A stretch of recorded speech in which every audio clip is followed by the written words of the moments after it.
You would think they know by now, but hey, Nobody does. Nobody nobody cares. knows. Nobody knows.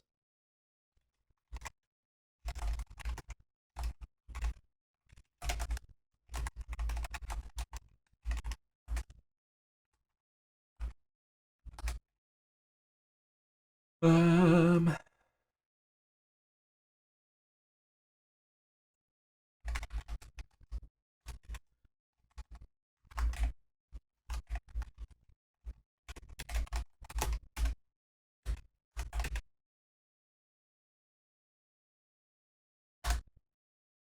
Okay. So posted in the Discord. Let's go over to Facebook. The Book of Face, y'all. And don't ask me why all of a sudden I'm from Texas, but uh, apparently I am. Okay, cool, cool. While we're waiting for people to come on, we have 18 people signed up for the Shuffle Bus tournament now. Starting to see some Yeah, deck lists trickle great. in. I haven't looked at anybody's deck list yet. My deck is locked, so everybody knows. I'm not looking at deck lists and then choosing a deck. My deck is locked in. I know exactly what I'm playing. My deck is not locked in. I have not looked at deck Yeah. lists. Well, it comes to me, so unless I was sharing them directly to you, you would not see them. This is all a scam. Don't believe him. Don't believe the hype.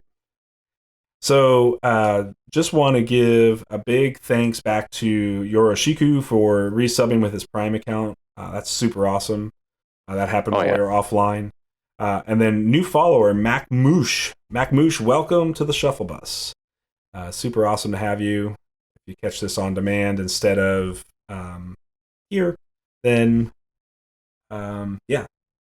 So I think what I'm going to start doing is just taking the raw live streams and posting them over on our YouTube and just not editing them and just put them in a live stream playlist. That way they live on in demand, because as a Twitch partner, our live streams only last for 7 days and then they roll off the channel.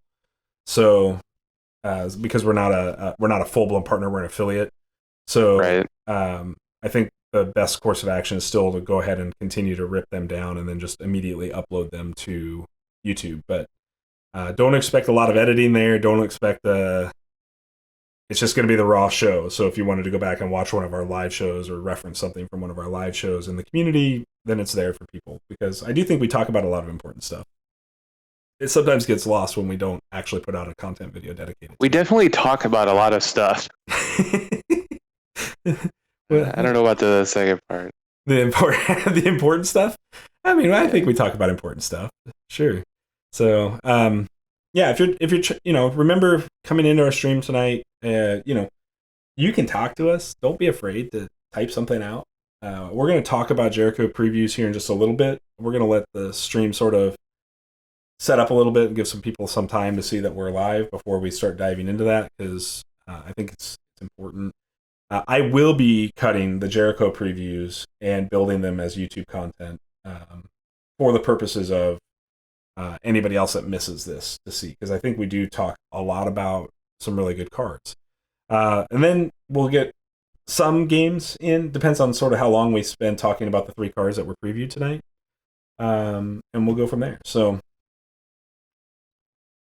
good old Jericho. We're getting close to an actual uh, deck, Neil.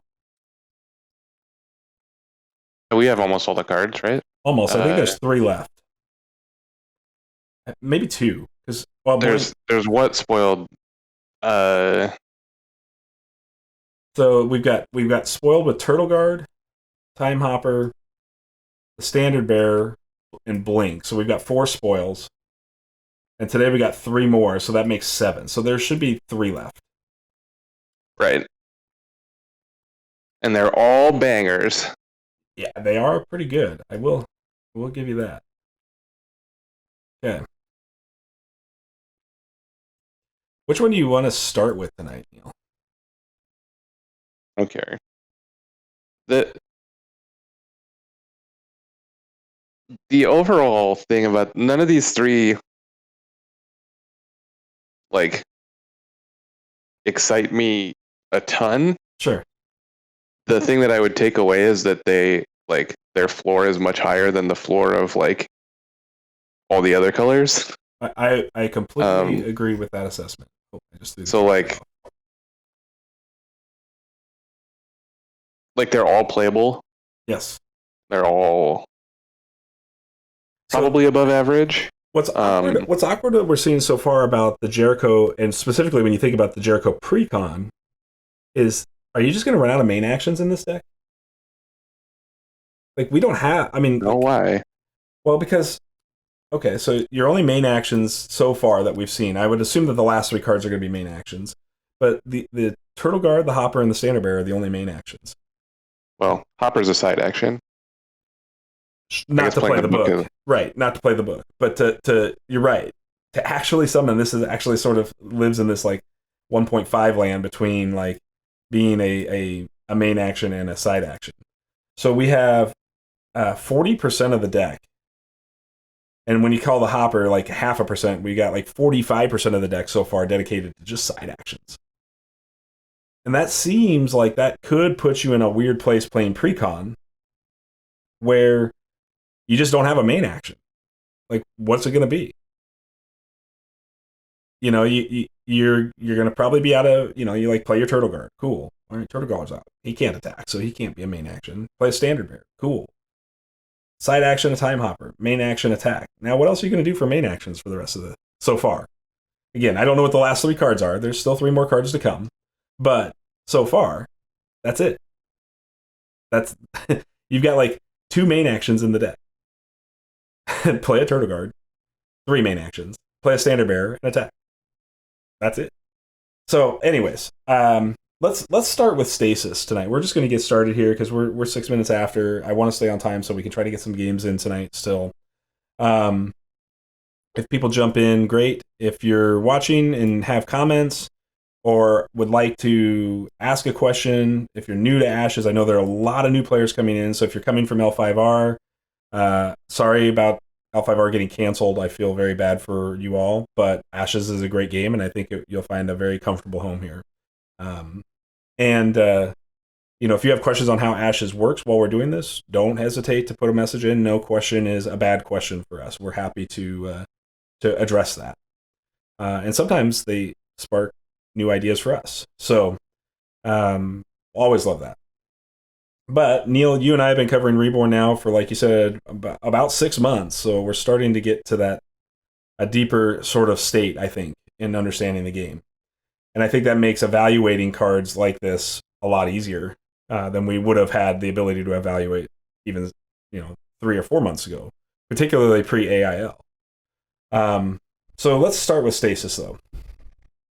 So I'll read it off, and then you can give your first thoughts. How's that sound? Side action and a single time class die has an inexhaustible ability, because this is an alteration spell. And the inexhaustible ability is, after an opponent declares attackers, you may play this spell from your hand without paying its side action cost. It is also, I'm sorry, the blue box is a reaction spell. My bad. I said that incorrectly. It's also a reaction spell until it is played. This, and then it has additional text of, this unit is considered to be exhausted. If it was declared as an attacker, it is no longer attacking. It has Unchain, which is a main and a side, discard the spell. So it's like take a whole turn off to like get rid of the stasis. What are your thoughts on this card, Neil? I think it's fine. Yeah. Like, I think this is the worst of all the time cards we've seen. I agree. And that's honestly saying a lot, because this card is definitely playable. It's just like, well, I may take that back once we talk about Accelerate later, but Stasis, it's essentially a worse version of the card that already exists. Figures in the Fog. I was going to get it out so we could look at Figures in the Fog. It's a little cheaper. It has the advantage of like not being dead in your hand if they never attack, because you can like Figures in the Fog, you can never move a blocker out of the way, but Stasis you can. Correct. You can still side action it and make it exhausting. Right. You can side action it, pseudo exhaust them, and attack through. Mm-hmm. So that's like a little different than Figures in the Fog. So So if you're an aggressive deck, it's better than Figures in the Fog. If you're a defensive deck, it's worse than Figures in the Fog. It sort of hits along the same lines as Blink, right? Like Stasis and Blink in that application are very similar cards. Blink gives you the added value of like moving your own unit out, like we talked about yesterday and last week on previews of being able to. I agree that Blink has mode of move a blocker out of the way. I disagree that they're very similar because Blink is absolutely bonkers and this card is just very meh. Yeah. I'm just saying like they sort of have an overlap. They can potentially have an overlap in their right. They both have mode of like temporarily remove a blocker. Right. Yep. So I don't think there's a lot more we can talk about with Stasis. It's situational. One thing that's kind of interesting is I think if you put it on Exhausted Guy, they can't remove it. Until the unit is unexhausted. I am comparing it to the card where's it at? Oh, it must be in the Phoenix Born. Mind Maze. Sure. Because Mind Maze has escape, and the escape is the difference inexhaustible. So why would escape be inexhaustible, but Unchain not be inexhaustible? Well, because escape. So I think that Stasis can still be removed even if the unit is exhausted, because what you're actually doing is in the Mind Maze case, it is surrounded by the yellow box text of an inexhaustible ability. So it's saying that that's interesting. I think it's just maybe a templating miss because I think you are supposed to be able to remove it if it doesn't come off, because we did find out that like the spell guard on massive growth does not apply to the unit, and spell guard is on the thing, and yeah, I mean you're right. I mean it's possible that if the unit is it's just a weird templating thing. Mm-hmm. I mean, it still sucks because all that does is if you so let's say it does give it to the unit, so you can't do it. Hopefully we'll get clarity on this, but if I stasis your unit that's already exhausted, end around, you remove the exhaustion counter from it. We start the next round. But can you? Because you stasis still is attached, right? Right, but why wouldn't you remove an exhaustion from it? All stasis says is this it's considered to be exhausted. It's considered to be exhausted. It doesn't actually exhaust it. So you could take your first main action to remove it then. Sure. On the next round. Sure. So it doesn't actually do that much, but that's something that I wanted clarity on because when I read it, I didn't understand why some of the alterations have inexhaustible text and some have That sounds like a great question to throw up on the SCAC flag on the Discord, because SCAC is the resident rules expert. So I will post stream. I will ask that question. Right, because if you read most of the alterations, they say like this unit has the following ability, and then it says an ability.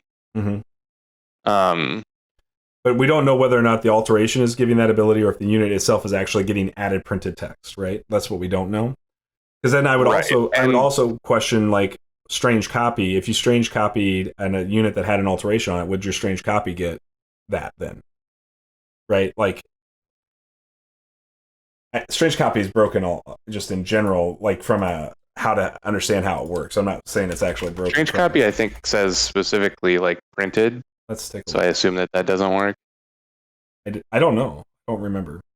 It's not like I play this card a lot. I think I put it in exactly one deck in the master set because of it. But Strange Copy says you may play this spell after an opponent declares attack or choosing unit control become a copy of target unit for the remainder of the turn.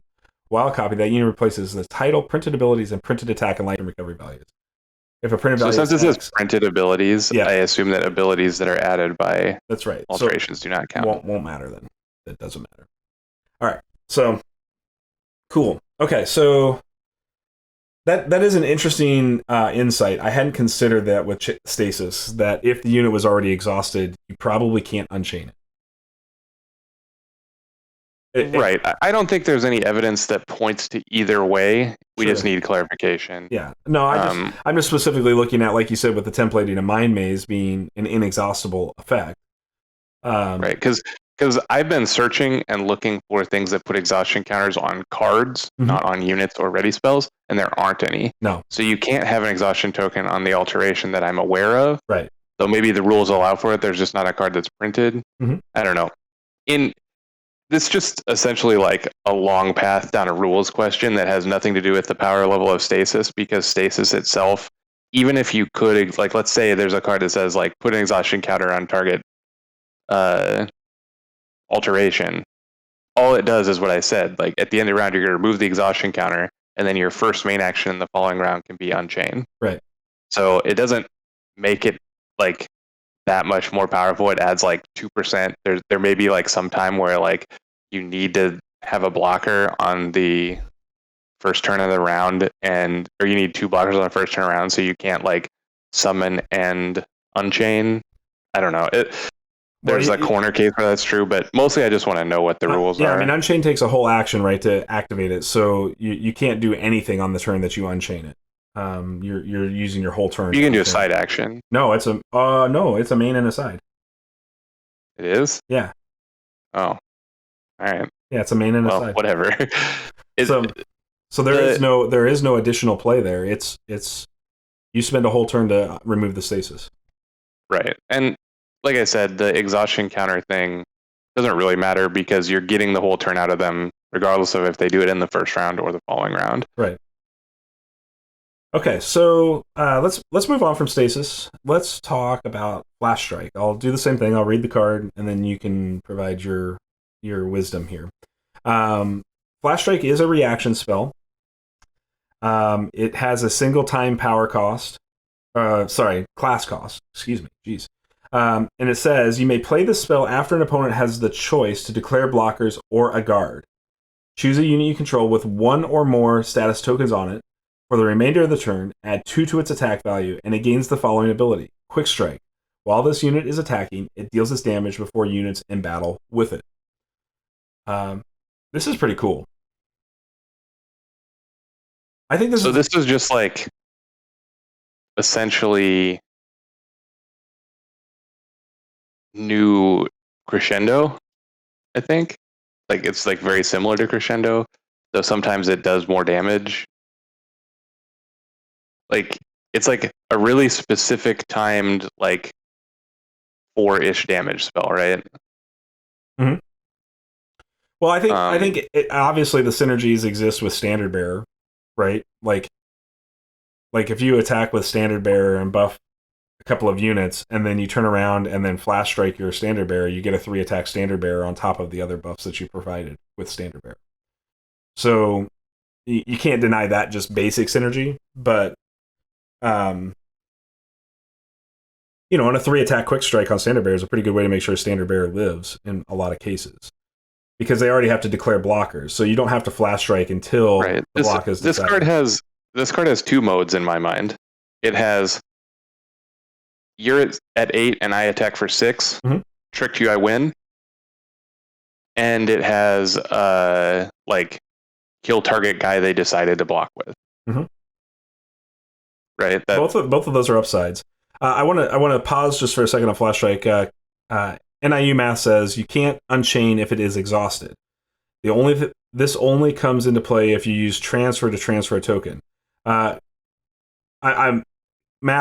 guess my question is: are you talking about transferring the token directly to the stasis, or transferring the token to the unit? Because if the unit's exhausted, can it unchain? While we're waiting for that answer, we can continue with our flash strike. But yeah, I mean, I agree with you, Neil. It's got those 2 modes for sure. And it has 2 modes. Mode 1. Well, I mean, okay, we'll talk about the 2 modes. The 2 modes are 2 additional damage to your face. Mm-hmm. That seems very mediocre. Sure. For the reach of this card. The good mode is like you make some attacks, they make some blocks, you make their blocks terrible. Mm-hmm.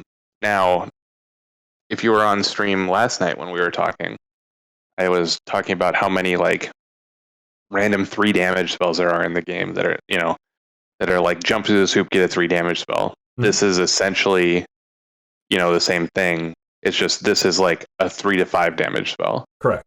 Because you have to have gotten a status token, which we know you can do already with the time dice. Correct. So even if you had no other status tokens, you could like pay a time dice and attack, and they block, and then you get them. So if you do it in that order, it's like super telegraphed that you have the right. The quick strike or whatever it's called. The flash strike. Which is why I think it's ultimately best with units that already have status tokens on them for some reason. Right. Like, and we have no idea what these games will look like once time is out. It's very possible that you're just going to be taking side actions and like status tokening up your squad because you can. Right.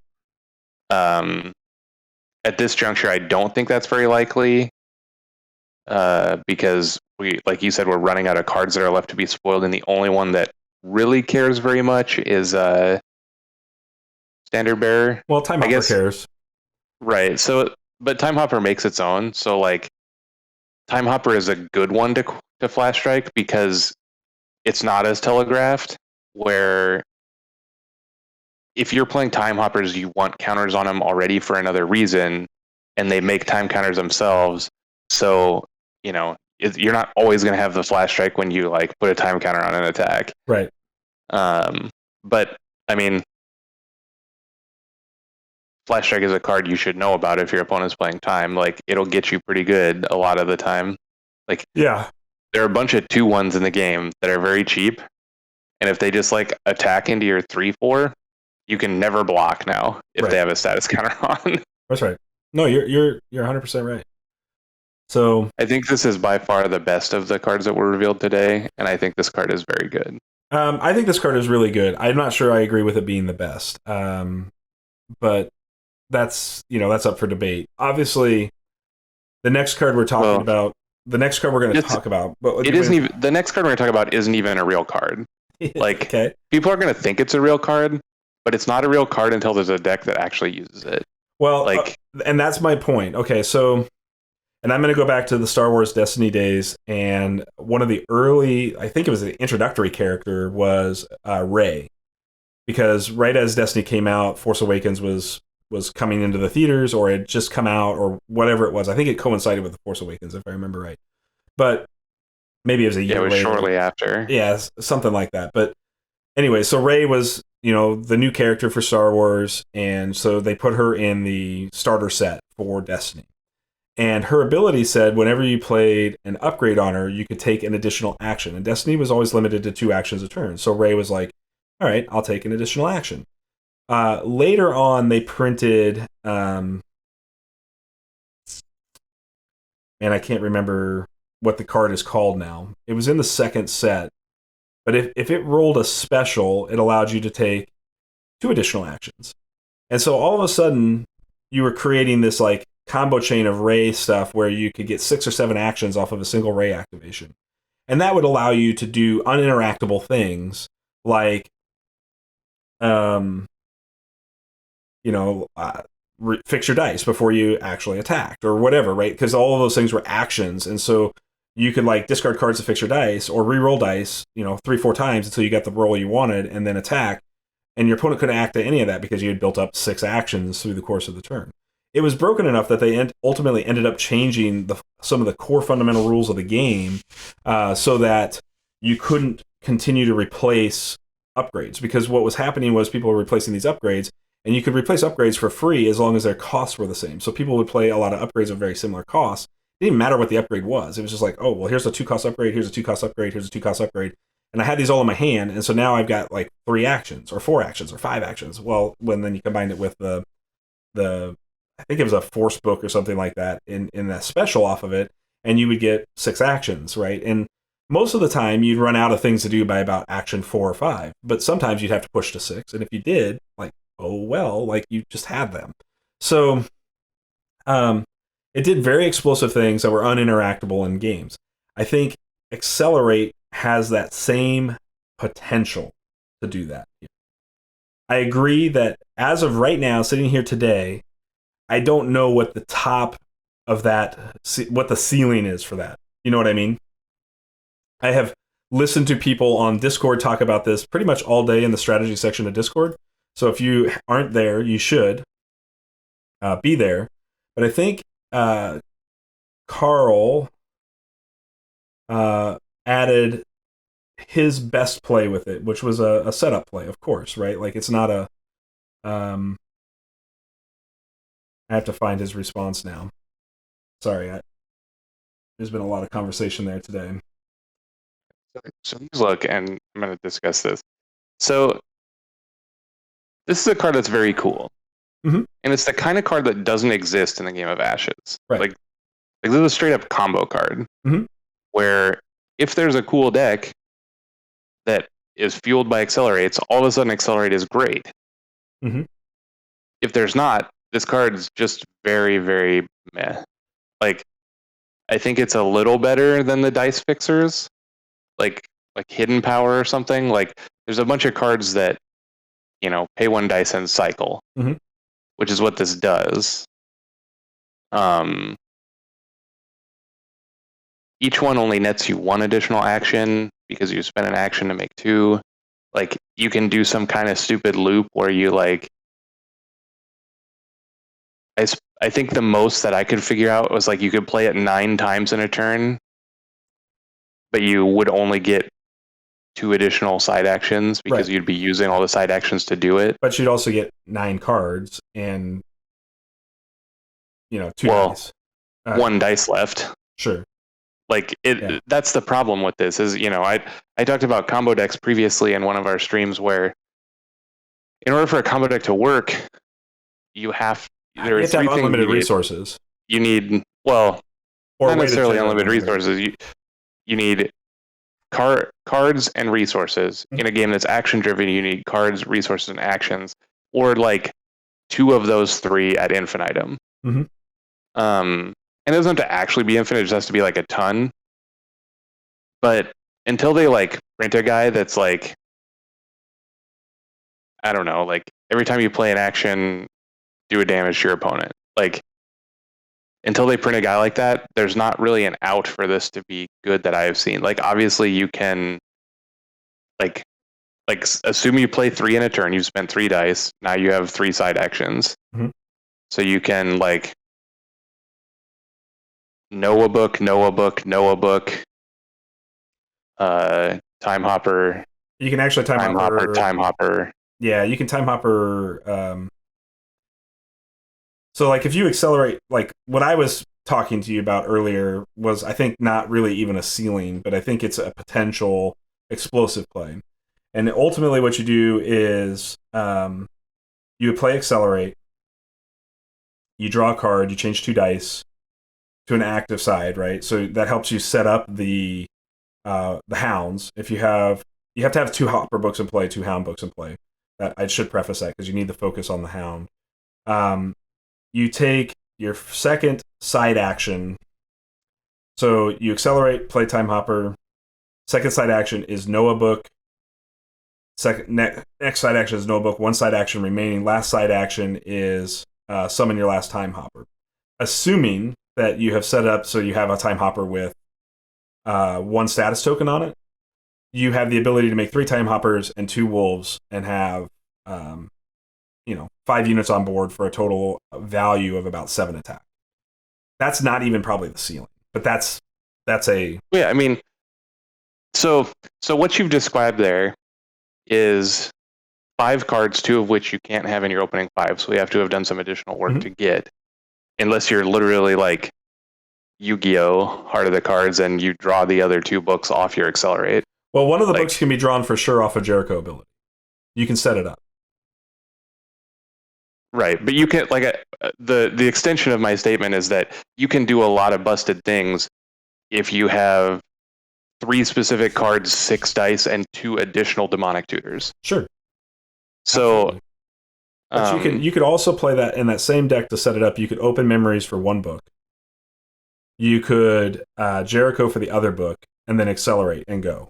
It's not right. Out of the realm of reach. And right? your end game is like make 7 power and attack. Yeah, I mean, make 5 units even, right? Like 5 units, unless your opponent. Right. I mean, if if we're talking about like the actual ceiling, like you could activate all 3 Noah books and all 3 Time Hopper books Well, you and fill the still box have though with 4 that, right? dice left, so you could play like uh no, that would be it. So one of the Time Hoppers you would want to be Plus, Flash Strike with Noah's and his wolves is just insane value, right? Like if you what's the play, same as any other 2/1. sure, but you get what you get You out also of have to put a status counter on at some point. sure, sure. Um, Like I think there are things you can do with it. I'm excited to see what the thing comes up with. okay, so I did find Um, Carl's comment, so I just want to add to it here. Carl said the best he's ever done with Accelerate in all of his playtest games leading up to now was he had a secret door in play. He had an exhortation in his hand. He played a Shadowhound and a Mindfog Owl. Massive growth the Mindfog Owl. Accelerated.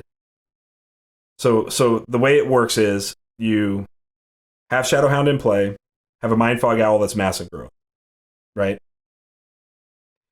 So then he has Secret Door in play, and so then he plays Accelerate, and on the Accelerate play, he exhortations the 2, so you end up with 2 units that are 9 attack, and then Secret Door is the Mindfog Owl, so it can't be blocked, and you attack the Phoenixborn, and because the Mindfog Owl can't be blocked as long as the other unit can't be blocked, the Mindfog Owl and the Hound get in for 18 unblockable damage. sure. I mean, Exhortation is a good example of a card that would like go real big with this. So I like, don't think that's I don't think that's so much of a stretch to build that board, is it? well, you're talking about already having 3 specific cards in play and 2 specific cards in hand and spending 1, 2, 5, 6, like 9 dice. Yeah. So again, 5 cards and 9 dice, you can do a lot of things. But massive growth. I mean, the only thing stopping that from working in current realm of things is that massive growth is considered a restricted card right now. So if massive growth comes off the restriction list, I think you could first 5 that all day, and your opponent better have a way to kill at least the Right, Mindfog Owl. and you lose to 1 removal spell. Sure. I mean, but that's Like the kind of thing, right? Like, so again, I agree that Exhortation is something that could go real big. Like if we're talking about the actual ceiling, that's probably where you get the most. Mhm. So let's say that on my first turn I have an Iron Rhino, Mhm. and next turn I have something that's hard to block, Mhm. and I go accelerate, accelerate, accelerate, exhortation, exhortation, exhortation. I assume that they stack. So yes. like the first exhortation makes my Mind Fog Owl into a 9 power, the second one makes it into an 18 power, and the third one makes it into a 36 power. Depends on what exhortation actually reads. I honestly don't know on that. So Maybe it says printed, but in any case, like obviously that again, we're just talking about like a million things. it's current attack value to its attack value for the remainder of the turn. So you're Right. correct. So if you did that, you could get up to like, essentially a number Infinity. that doesn't matter. Right. It's like enough to kill them. 11 billion. Right, because if you just play 2 exhortations in a turn, like if I like let's make a more reasonable board where I just have like a Scald and a 3/4. Mhm. So the first one makes them 5, the second one makes them both 10.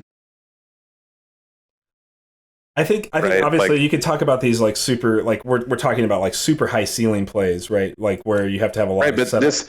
I think that like what I just said is much easier to do than 2 Noah books and 2 Time Hoppers, because it essentially doesn't matter what the units are as long as they have 2 power.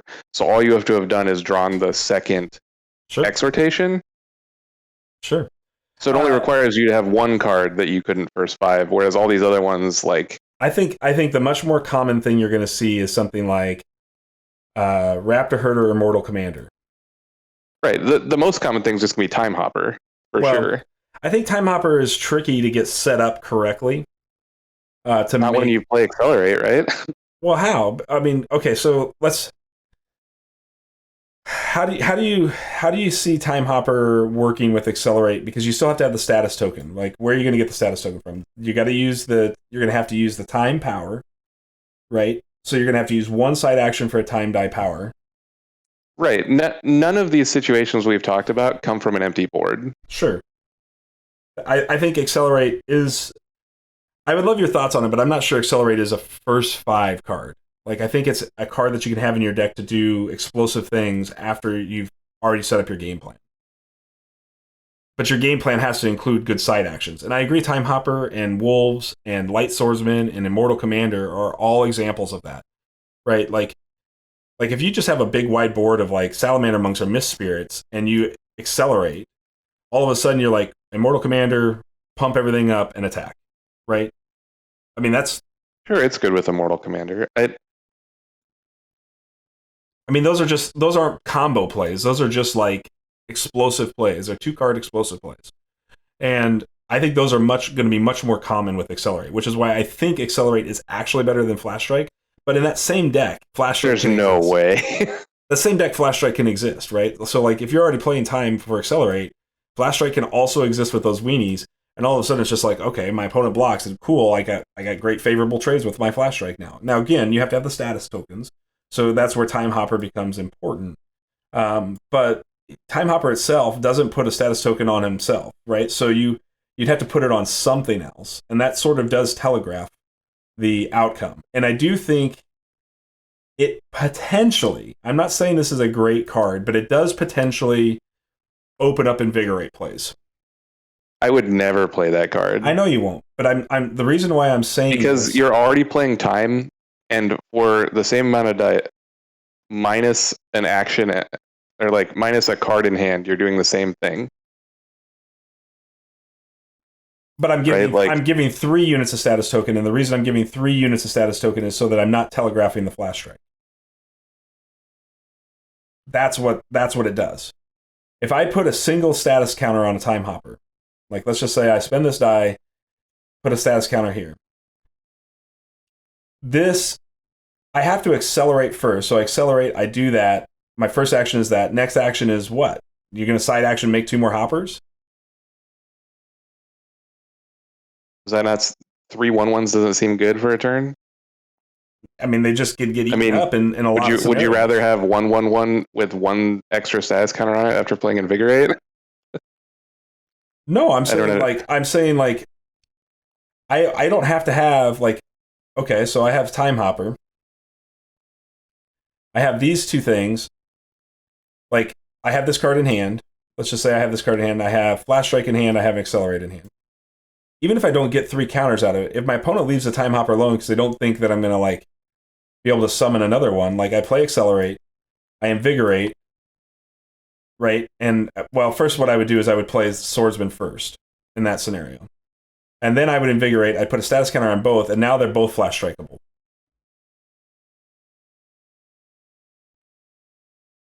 Now you can, if you have second Hopper book focused, and you can make another set of hoppers, great, do that. Because then I would do, okay, I just make a like see what I'm saying? Like you're not going to get like I don't think the Invigorate is good, but every time if there are 2 at minimum 2 more guys that want status tokens that are printed in the box, then yeah, maybe I'll play Invigorate. But like I don't want to play a card that's worse than a dice power under most circumstances. Like there are already circumstances where I think you're going to be playing other colors anyways. I don't think you're going to go mono time. Clearly, we don't have enough cards to go mono time yet, right? Like I'm not saying you would. I'm just saying you wouldn't. It wouldn't play a card that's spend a dice, discard a card, do nothing. It doesn't literally do nothing. It turns on. That's correct. But unless I can actually set up a board of like let's say I have a Time Hopper because that's something I want to counter on. Let's say I have a Standard Bearer, that's something that can use a counter. Now I'm more apt to get this because I actually get a little more value out of this than doing this. Sure. So if there's 2 more guys that want status counters that I'm gonna play, then maybe this is better. But unless I'm getting 2 counters out of the Invigorate that matter every time, and the additional dude, it might matter if you have a flash strike in hand, but you might not always have a flash strike in hand, Sure, right? I think. I mean, we're just talking about like a vacuum situation, right? I mean, every game is going to have different play patterns that are going to be necessary, and the fact that this is just gives you another version of the time power that doesn't require you to spend time dice. One of the things that I think you can run into, particularly when you start talking about hoppers, is and flash strike and sword bear, like this right here is 4 time dice in your deck just to play these 3 cards, and assuming you're going to make you a know second that I set of like to hoppers. play decks that are like 8 and 2, right? Like, Sure, but I'm just talking about like from a perspective of like a dual color or a 3 color deck. This is going to be anywhere from, like, in many dual color decks it's like a 6-4 split. It's very rare that people do 8-2s. You like to play 8-2 sometimes, but not always. A lot of your decks, like even the one you played yesterday, was a 5-5, right? It right. was so what I'm saying is that um you look at like something like the time hopper and you go, okay, cool, like this is a time hopper. um if I want to play 2 or 3 time hoppers potentially, like I've got to commit 2 dice to do that. Have 2 books, of course, but 2 dice, and then I have, if I want to try to play that alongside a standard bearer, that makes 3 time dice. Flash strikes makes 4 time dice. So you're really pushing the upper limits of your time strategy just to play all of this in one action, Well, I mean, that fits within the 5-5 and then ratio accelerates because, now your 5th, right? To play the that's accelerated not a your 5th. card that I'm convinced I will play, but uh, that still fits within the time dice, and you're not wasting any dice because you will have played 5 cards from hand. It would be like, No, yeah, I yeah. think it would be difficult for you to draw a card you couldn't play because you were in a 2-color pile. Sure. I, I'm just saying that a lot of this stuff is a situation where, um, it just comes down to like this becomes pretty expensive, even in a 2-color 6-4 or a 2-color 5-5 or a 2-color 8-2. It's still going to use up but you you know have to think about like what actually happens in a turn. Like when you say it's expensive. So if these are my 5 cards in hand, like I'm still able to deploy them all. Sure. Like I guess that counts that book activation and have a time dice left over to do time power. Sure. Right? Like in order for this to be something that I couldn't play, I would have to have an additional time card and I'd have to draw a time card off of accelerate and then I would be short 1. Sure. Like so it doesn't actually matter if it's expensive or not unless I'm drawing extra cards that have time on them for some reason. Right. Like this is still within my 10 dice and within my 5 time dice to do. And again, I'm just really talking from a perspective of just like understanding the mana costs. And if you're building a deck like this, it's going to be pretty deep in time, right? And that means that you're going to limit some of the other things the deck can do, and you really are just bought into like hoppers and accelerates and flash strikes and standard bearers, and that's pretty much your time suite, and maybe a stasis or 2 potentially. If you're playing time, that is pretty much your time suite because these are the only time cards that exist. Well, There's sure. gonna be 3 more, but Sure. like this, if I was gonna build a deck with these cards, like this is a card I would play. This is a card maybe I would play.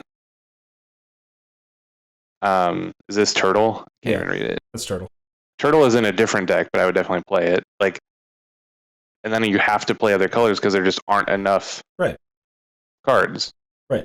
So that will change. Like over this much doesn't tax your time very much at all. Right. Yeah, I sure, I agree. If you're playing the precon, like, is the precon all time dice? Yes. Well, it would be. I don't know. It's possible that the last We haven't 3 seen cards any are, cards in it that have an additional symbol, right, I guess. but it's possible that the 3 cards that are left are aimed at. This may not be a pure time, but I think it potentially is because they have to release the time dice and they have to give you 10 time dice. So I mean, I hope it's all time just so we get more time cards. Yeah, I think it's a very good chance this particular expansion is all just solo time, mono time.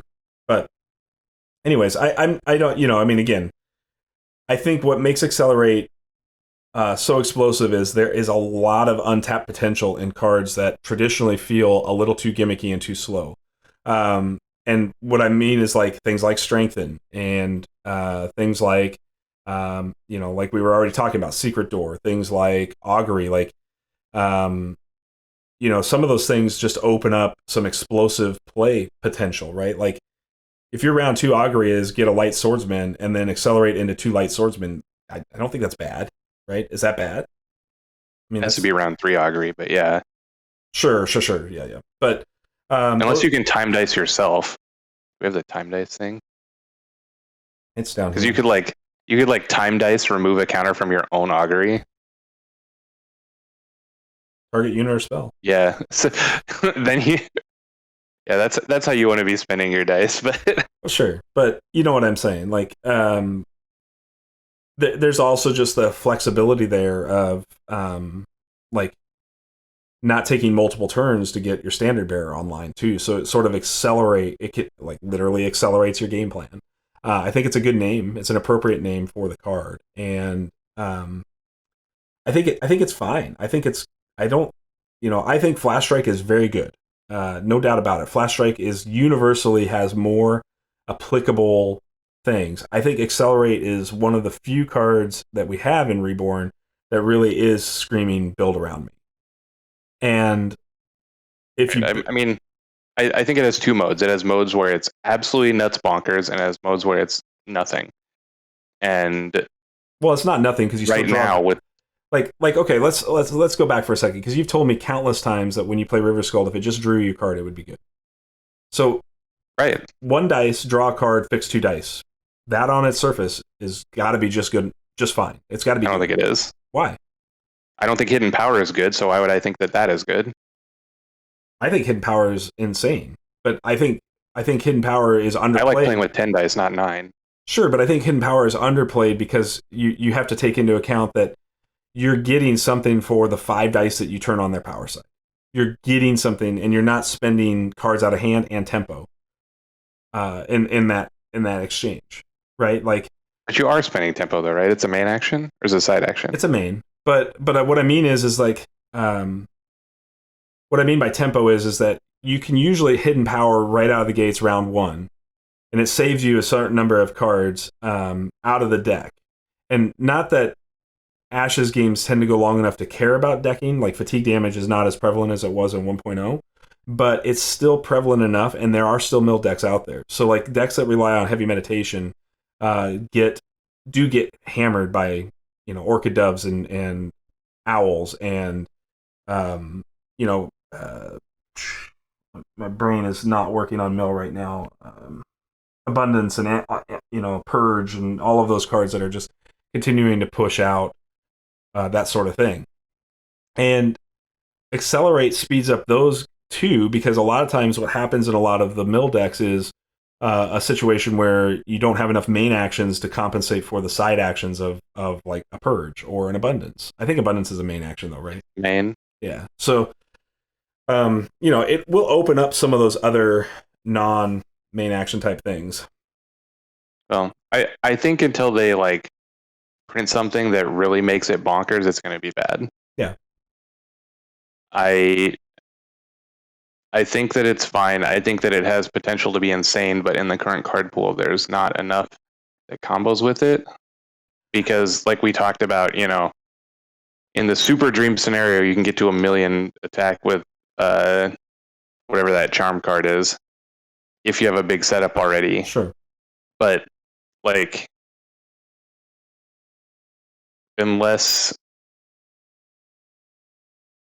I don't know, it requires multiples of itself to be drawn, and it requires multiples of other cards to be drawn, and that's difficult to do. Sure.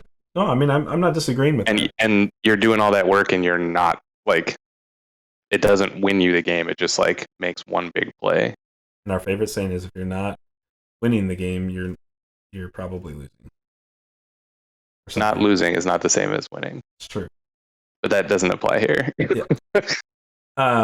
So, anyways, okay.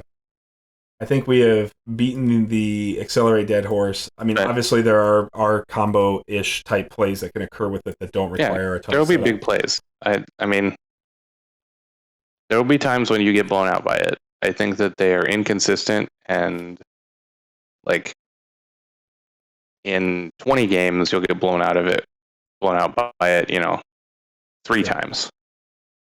So maybe. Well, time will tell. This is my favorite pun with this set. I'm just gonna tell you that right now. Time will tell. But